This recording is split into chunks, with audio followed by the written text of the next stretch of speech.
కేసీఆర్ నియంతృత్వ పోకడలు కావచ్చు, కుటుంబ రాజకీయాలు ప్రజలకు ఎక్కువగా అందుబాటులో ఉండకపోవడం కూడా ఓటమికి కారణాలు అనేది చాలా మంది చెబుతున్నారు. దీంతో మీరు ఏకీభవిస్తారా? బీఆర్ఎస్ పార్టీలో కేసీఆర్ గారు కావచ్చు, హరీష్ రావు గారు కావచ్చు, కేటీఆర్ గారు కావచ్చు. కేటీఆర్ గారు కొంతమంది శ్రేణులకు అందుబాటులో ఉంటారు. హరీష్ రావు గారు కొంతమంది శ్రేణులకు అంటే కీలకమైన కేసీఆర్ గారు అందరికి అందుబాటులో ఉన్నారా లేరా ఒకటి వదిలేస్తే, తర్వాత ఉన్న కేటీఆర్ గారు అందుబాటులో ఉన్నది ఉంది, హరీష్ రావు గారు అందుబాటులో ఉన్నది ఉంది. ఇప్పుడు కేసీఆర్ గారి విషయానికి వస్తే, ఇప్పుడు ప్రజలకు నిరంతరము వెళ్ళి ఇదిగోండి నేను ఇది చేస్తున్నాను ఇది అదే కంటే ప్రజలు లబ్ధి పొందే విషయాల గురించి ఆలోచిస్తూ చేస్తూ ఉండడం ముఖ్యమా, లేదు చేసిందని షో చేసుకోవడం ముఖ్యమా? ప్రజలకు వెళ్ళడము అంటే నిరంతరం ఇది ఒక అడ్మినిస్ట్రేషన్ కదండి, పైనుంచి కింది స్థాయి వరకు జరిగేది. గ్రామ స్థాయిలో ఒక లీడర్ అందుబాటులో ఉంటారు, మండల స్థాయిలో నియోజకవర్గం స్థాయిలో ఒక లీడర్ ఉంటారు, తర్వాత మంత్రివర్గం ఉంటుంది, తర్వాత సీఎం గారే గ్రామ స్థాయిలో వెళ్ళి గ్రామ స్థాయి ప్రజలకు ఇగో నేను ఇదే చేస్తున్నాను, ఇగో నీకు పెన్షన్ ఇచ్చాను, లేకపోతే ఇది అట్లా ఉండదు కదా. ఆయన ఆలోచన అనేది తెలంగాణ అభివృద్ధి చెందాలి, తెలంగాణలో ప్రతి వర్గం బాగుపడాలి, తెలంగాణకు నీరు అందాలి, తెలంగాణలో కరెంటు విషయంలో ఎటువంటి ఇబ్బంది ఉండొద్దు. మనం ఏమేం సమస్యల్ని 14 ఏళ్ల పాటు పోరాటం చేసే సమయంలో ఏమేం సమస్యల్ని ఎదుర్కొన్నాము, ఆ సమస్యలన్నీ తీర్చాలంటే ఆయన దృష్టికోణం చాలా పెద్దది కదండి. చాలా పెద్ద ఎన్నో సమస్యలు ఆయన దృష్టిలోకి వచ్చి ఉంటాయి. వాటన్నిటిని ఒక 5 సంవత్సరాల్లో 10 సంవత్సరాల్లో అట్లా తీర్చలేం. అది నిరంతరంగా చేయాల్సింది. ఒకటి ప్రతి సందర్భంలోనూ నేనే పోయి కింది స్థాయి వరకు అంటే మరి వాటి మీద ఎవరు దృష్టి పెడతారు? ఒక ప్రణాళిక, దాన్ని ఇంప్లిమెంటేషన్ చేయడము. కాబట్టి అందుబాటులో అంటే కొందరు అభిప్రాయం అయి ఉండొచ్చు, మేము వెళ్ళినప్పుడు కేసీఆర్ గారు మాకు ఇమీడియట్గా కలవలేదు అని, లేదు ఇంకేదన్నా మాకు ఒక అవకాశం ఇవ్వలేదని, అట్లా వ్యక్తిగతంగా ఎవరికి వాళ్ళకి అభిప్రాయాలు ఉండి ఉండొచ్చు. నాది మాత్రం అంటే నా వ్యక్తిగతంగా మాత్రం మనకు అందుబాటులో హరీష్ రావు గారు ఉన్నారు, కేటీఆర్ గారు ఉన్నారు, సమయం వచ్చినప్పుడు కేసీఆర్ గారు ఉన్నారు. కానీ అందరూ పనులలో ఉన్నారు, పనులు చేస్తూ ఉన్నారు, తెలంగాణ మీద దృష్టి పెడుతున్నారు. సరే మీరు అన్నట్టు కుటుంబము వాళ్ళ కుటుంబము అన్నారు. భారతదేశంలో కుటుంబ రాజకీయాలు మనం నేషనల్ నుంచి చూస్తూ ఉన్నాం, ఎన్నో సందర్భాల్లో ఎన్నో పార్టీలలో, ఈవెన్ మన రాష్ట్రంలో కాదు ఇతర రాష్ట్రాల్లో కూడా చూస్తున్నాం. కానీ ఇదే భారతదేశంలో కుటుంబాలు మొత్తం ఉద్యమంలో పాల్గొన్న సందర్భం చాలా తక్కువ చూస్తున్నాం. ఇదే రాష్ట్రాల్లో కూడా హరీష్ రావు గారు తెలంగాణ ఉద్యమంలో పాల్గొన్న సందర్భం ఉంది, కేటీఆర్ గారు తెలంగాణ ఉద్యమంలో పాల్గొన్న సందర్భం ఉంది, సరే కవిత గారు కూడా తెలంగాణ ఉద్యమంలో పాల్గొన్న సందర్భం ఉంది. మరి ఆ ఉద్యమంలో పాల్గొన్న సందర్భంలో మీ కుటుంబం మొత్తం ఉద్యమం ఎందుకు? కుటుంబంలో ఇంటికి ఒకరే ఉద్యమం చేస్తే అయిపోతుంది కదా, మీ కుటుంబంలో కూడా ఒకరే ఉద్యమం చేస్తే అయిపోతుంది కదా అని సలహాలు ఇచ్చిన వాళ్ళు ఎవరు లేరు అప్పుడు. అరే అవును వచ్చారు, ఉద్యమం చేస్తున్నారు, చాలా బలంగా కొట్లాడండి. ఆ రోజు ఉద్యమం చేసిన సందర్భంలో తెలంగాణ వస్తుందా రాదా తెలియదు, ఎవ్వరికి తెలియదు, అధికారం వస్తుందని తెలియదు, తెలంగాణ వస్తుందని నమ్మిర్రు. ఏదైతే అదయింది, తెలంగాణ వచ్చే వరకు కొట్లాడాలనుకున్నారు. ఇంకా 10 ఏళ్ళు రాకుండా అట్లే కొట్లాడేవారు కేసీఆర్ గారు, అధికారంలో ఉండకపోయేవాళ్ళు. అప్పుడు వచ్చింది అంటే నిజంగానే అమరవీరుల త్యాగము, సకల జనుల సమ్మెలు, మొత్తం యావత్ తెలంగాణ కష్టము, వాటన్నిటిని నడిపించే ఒక నాయకుడు. కానీ నాయకత్వ లోపం వల్ల కొన్ని వందల ఉద్యమాలు ప్రజల వల్ల ఉద్యమాలు తప్పుదారి పట్టలేదు, నాయకుల వల్ల ఉద్యమాలు తప్పుదారి పట్టినాయి. ఈరోజు తెలంగాణ సిద్ధించడానికి మనందరి పాత్రతో పాటు నాయకత్వ పాత్ర కూడా ఉంది, అది కేసీఆర్ గారు. ఎమ్మెల్సీ కవిత గారు నిన్న మొన్న అధికారంలోకి వచ్చిన కాంగ్రెస్ పార్టీని ఉద్యోగాల కోసమని, విగ్రహాల గురించి అని ఇలా రకరకాలుగా డిమాండ్స్ చేస్తున్నారు. ఇప్పుడు ఆవిడేమన్నా మళ్ళీ పార్లమెంట్ కి కంటెస్ట్ చేసే అవకాశం ఉందా? మీకు ఏదైనా ఇన్ఫర్మేషన్ ఉందా? లేదండి, నాకు దాని గురించి తెలియదు.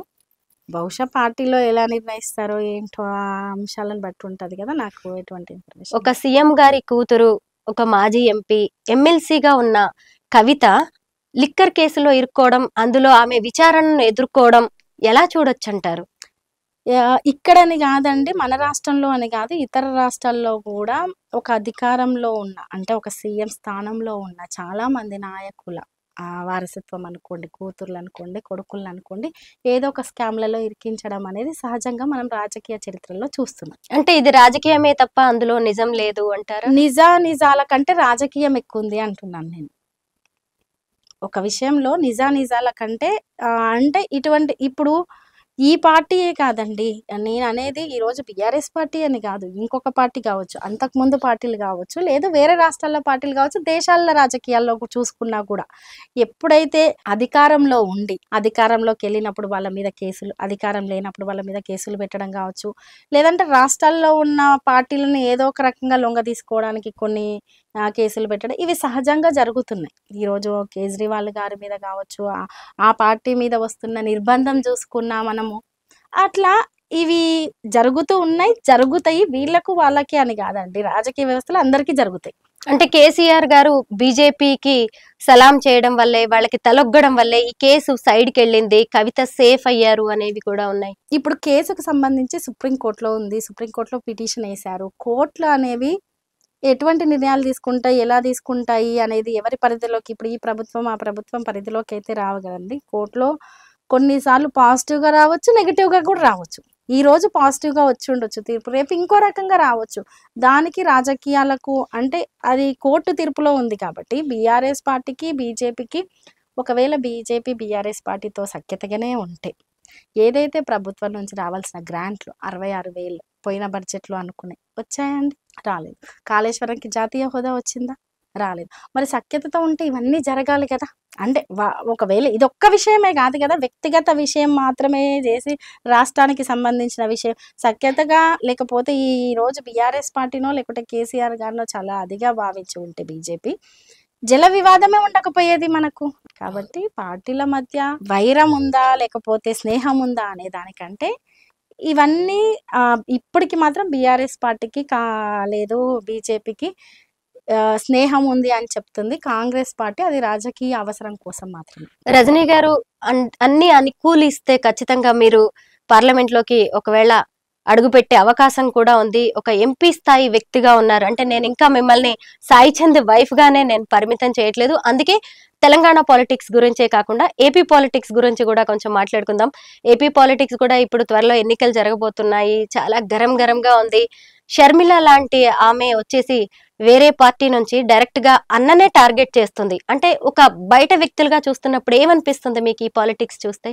పాలిటిక్స్ లో బంధానుబంధాలు ఉండవండి. ఒకసారి రాజకీయం అనేది అంటే రాజకీయాల్లోకి అడుగుపెట్టిన తర్వాత కుటుంబము, అనుబంధాలు, ఇవి అవి వ్యక్తిగతం అనేవి ఉండవేమో అనిపించింది ఒకటి. రెండోది షర్మిల గారి విషయంలో ఇప్పుడు మొన్నటి వరకు ఒకటి చేశారు, తెలంగాణకు వచ్చారు, తెలంగాణలో పార్టీ పెట్టారు, తెలంగాణ కోడల్ని అన్నారు. ఇలా మళ్ళీ ఇప్పుడు ఆంధ్రాకి వెళ్ళారు. లేదు నేను ఆంధ్ర, సరే వైఎస్ రాజశేఖర రెడ్డి గారు కూతురు, వైఎస్ రాజశేఖర రెడ్డి గారి కూతురిగా ఉండే స్థానం ఎప్పటికీ ఉంటుంది. కానీ ఆ తదనంతరం మనం ఏం చేస్తున్నాం, ఆ తదనంతరం మనం ఎట్లా రాజకీయంగా ఉన్నాము అనేది కూడా ప్రజలు గమనిస్తుంటారు.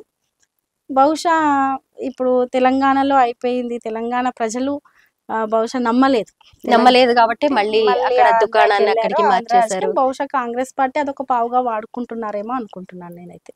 అంటే అంతకుముందు కాంగ్రెస్ లో ఉండి కాంగ్రెస్ నుంచి బయటకు వచ్చేసి ఆ కాంగ్రెస్ ని తిట్టారు. ఇప్పుడు మళ్ళీ అక్కడికి చేరడాన్ని, ఆ గూటికే చేరడాన్ని మనం ఎలా చూడొచ్చు? దాన్ని రాజకీయంగానే చూడొచ్చండి. ఇప్పుడు ఏదైతే సరే ఏమన్నా జరుగుండొచ్చు, అన్నా చెల్లెళ్ళ మధ్య ఏ విషయాలు జరిగినాయో మనకు వ్యక్తిగతంగా మనం వ్యక్తి విషయాల వరకు వెళ్ళి మనం జోక్యం చేసుకోలేం కదా.